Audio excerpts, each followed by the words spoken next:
বিহু আর বিন্দার সব প্ল্যান ভেস্তে দিয়ে গাছ বুড়িকে বাঁচিয়ে নিল রাঙা। হ্যাঁ বন্ধুরা, এমনটাই দেখা যাবে। তাই সম্পূর্ণ জানতে ভিডিওটিতে লাইক দেওয়া, চ্যানেলটি সাবস্ক্রাইব করে দেখতে থাকুন। গল্পের শুরুতেই দেখা যাবে রাঙার সৌকার্যকে দেখে খুব পছন্দ হয় আর প্রমিতাকে বলে, মা, ছেলেটা কিন্তু ভালোই, বিহুর জন্য একদম ঠিক আছে। তখন প্রমিতা বলে, হ্যাঁ ছেলেটা তো ভালোই, কিন্তু ওর মা একটু অন্যরকম। তখন রাঙা বলে, কেন? তখন প্রমিতা বলে, জানি না, ওনা বিহুকে তেমন একটা পছন্দ করে না। এই যে বিশেষ কারণ হলো তুই, তোর চলে যাওয়ার পরে এই যে একলব্য যে আরেকটা বিয়ে করেছে সেটাও না পছন্দ করে না। জানি না পরে কি হবে। আর ছেলের মা তো, তাই হয়তোবা একটু রাগ বেশি। যাক, পরে ঠিক হয়ে যাবে সবকিছু, তুই ভাবিস না। তখন রাঙা বলে, ঠিক তো হতেই হবে রে মা, দরকার হলে ওর মায়ের সঙ্গে গিয়ে আমি কথা বলবো। তখন প্রমিতা বলে, হ্যাঁ, মেয়ের জামাই, কথা তো বলতেই হবে। ওদিকে সৌকার্য বিহুকে খুঁজতে উপরে যায়, তখন বিহুকে কোথাও পায় না। তারপরে দেখা যাবে সৌকার্যকে বিন্দা বলে, কি বিহুকে খুঁজছো তাই না? তখন সৌকার্য বলে, হ্যাঁ, বিহু কোথায়? তখন বিন্দা বলে, ও তো বেরিয়ে গেছে, সকাল সকালই বেরিয়ে গেছে বন্ধুদের সঙ্গে, সারাদিন পার্টি করবে। তারপরেই সেখান থেকে সন্ধ্যাবেলায় ওই সম্বর্ধনায় চলে যাবে। তখন সৌকার্য বলে, কোথায়? ও তো আমাকে কিছু বললো না, ওকে তো আজকে বাড়িতে থাকতে বলেছিলাম, আর আজকে ওর জন্য খাওয়া দাওয়া আছে। তখন বৃন্দা বলে, হ্যাঁ, খাওয়া দাওয়া করে নাও না তোমরা, সবাই তো আছো, সমস্যা কি? বিহুকে যে থাকতে হবে এমন কোনো কথা আছে? তখন সৌকার্য বলে, ধন্যবাদ। এই বলে সেখান থেকে সৌকার্য চলে যায়। তখনই বৃন্দা হাসে আর বলে, কি ভেবেছিলে রাঙা, আজকে বিহুকে তুমি এই খাওয়া দাওয়ার কথা বলে আটকে দেবে? না, বিহুকে তুমি আটকাতে পারবে না। বিহু আজকে আমার কথায়, আমি যা বলবো তাই শুনবে। বিহুকে আমার মতো করে আমি তৈরি করেছি, তুমি তাই কিচ্ছু করতে পারবে না। ওইদিকে সৌকার্য নিচে আসলে রাঙা বলে, বেরিয়ে গেল? কোথায় চলে গেল? তখনই একলব্য বলে, কি, বিহু বাইরে চলে গেছে? কেন? ওকে তো বেরোতে বারণ করেছিলাম। তখন প্রমিতা বলে, নিশ্চয়ই বিন্দা পাঠিয়ে দিয়েছে। তখন বিন্দা আসে আর বলে, এখনো বিন্দাকে নিয়ে কথা বলা আপনাদের গেল না স্বভাবটা, তাই না? বিন্দা এই বাড়ি ঘর সব চালাচ্ছে, তারপরেও আপনারা শুধুমাত্র বিন্দার পিছনে লেগে আছেন। বিহু এখন অ্যাডাল্ট, বিহু কি করবে না করবে সেটা তো বিহু ঠিক করবে। তখনই একলব্য বলে, বড় বৌদি, বিহু আজকে কোথায় চলে গেল?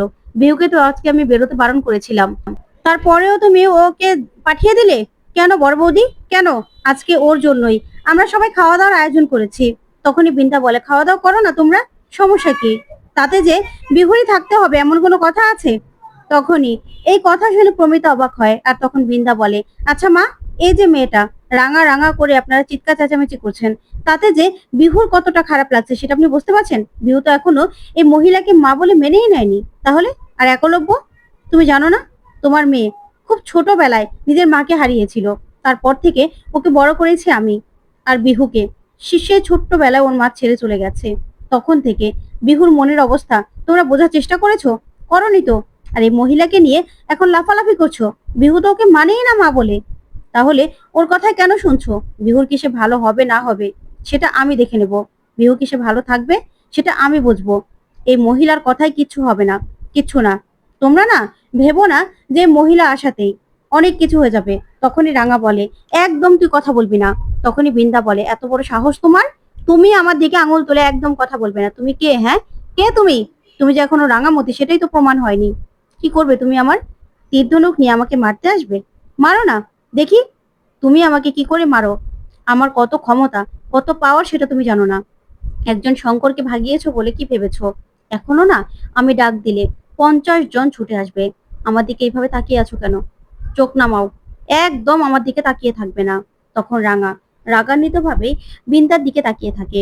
তখন বিন্দা বলে, শোনো, তোমার মতো মহিলা না আমার কিচ্ছু করতে পারবে না, কিচ্ছু না।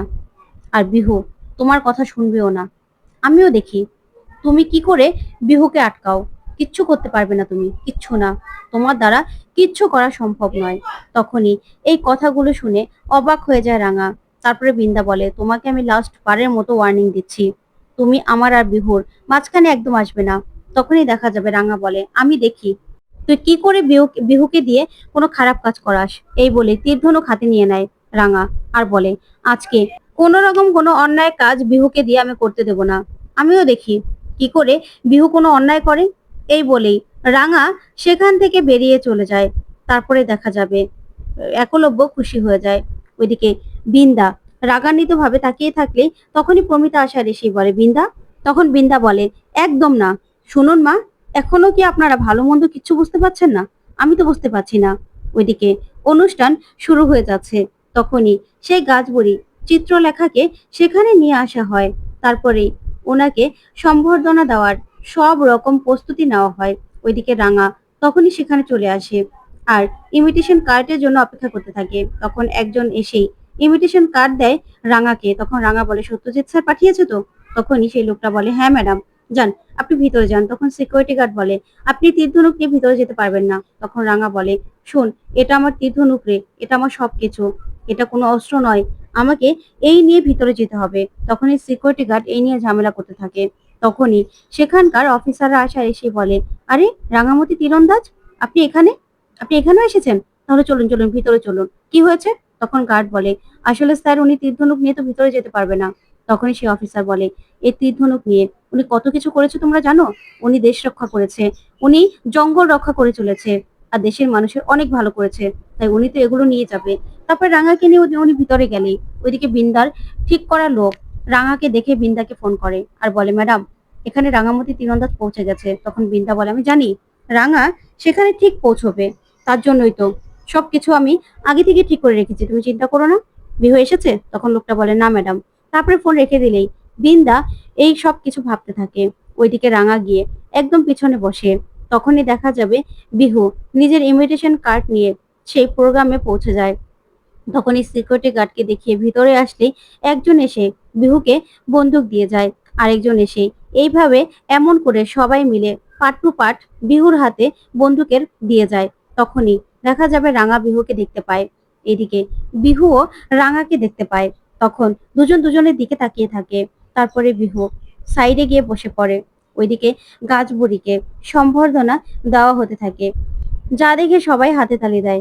এদিকে বিহু বন্দুকের পার্টগুলো সব একত্রে করে বন্দুকটাকে বানিয়ে ফেলে। ওইদিকে দেখা যাবে রাঙা মনে মনে বলে, বিহু তো এখানেই চলে এসেছে, কিন্তু কিন্তু এখানে তো বন্দুক নিয়ে আসা যায় না। তাহলে বিহুকে বন্দুক পাবে কোথায় বিহু? তাহলে কি এখানে আগে থেকে ব্যবস্থা করা ছিল? তারপরে গাছবুড়িকে কিছু বলতে বললেই গাছবুড়ি বলে, আসলে আমি দেশের জঙ্গলটা রক্ষা করছি, দেশের গাছগুলোকে আমি ভালোবাসি, পশু পাখিকে ভালোবাসি, জঙ্গলের সবকিছু ভালোবাসি। তখনই রাঙা বিহুকে দেখতে থাকে আর মনে মনে বলে, না, বিহুকে আমি আটকাবই। তারপরে রাঙা দাঁড়িয়ে পড়ে আর বলে, আমি না তোর সঙ্গে একটু কথা বলতে চাই। আসলে আমিও তো জঙ্গলের মেয়ে, আমিও জঙ্গলের সব কিছুকে রক্ষা করেছি, এখনো রক্ষা করে যাচ্ছি। তখনই গাছবুড়ি রাঙাকে দেখে চিনে ফেলে আর বলে, তুমি জঙ্গলের রাঙামতি তীরন্দাজ না? তখন রাঙা বলে, হরে। তখন চিত্রলেখা দেবী বলে, আমি তোমার নাম শুনেছি তো, তোমাকে আমি চিনি, এসো এসো, তুমি আমার সঙ্গে কথা বলবে, এটাই তো, চলো তাড়াতাড়ি এসো, তোমাকে দেখতে পেয়েও আমার খুব ভালো লাগছে। তখন রাঙা খুশি হয়ে যায়। ওইদিকে বিহু তাকিয়ে থাকে। তারপরে রাঙা চিত্রলেখা দেবীর কাছে যায় আর গেলেই চিত্রলেখা দেবী বলে, তুমি যে কত কিছু করেছো তা আমি জানি, তুমি জঙ্গলটাকে রক্ষা করেছো, দেশের মানুষগুলোকে রক্ষা করেছো, তোমার অনেক সুনাম আমি শুনেছি। আমাকে সম্বর্ধনা দিচ্ছেন কেন একা? এই মেয়েকেও সম্বর্ধনা দেওয়া উচিত। ওইদিকে বিহু কিছুতেই কোনো স্কোপ পাচ্ছে না চিত্রলেখা দেবীকে শুট করার। তখনই রাঙা চিত্রলেখা দেবীকে সাইড করে আড়াল করে দাঁড়িয়ে পড়ে আর কথা বলতে থাকে। তখন চিত্রলেখা দেবী বলে, এই মেয়েকেও সম্বর্ধনা দেওয়া উচিত।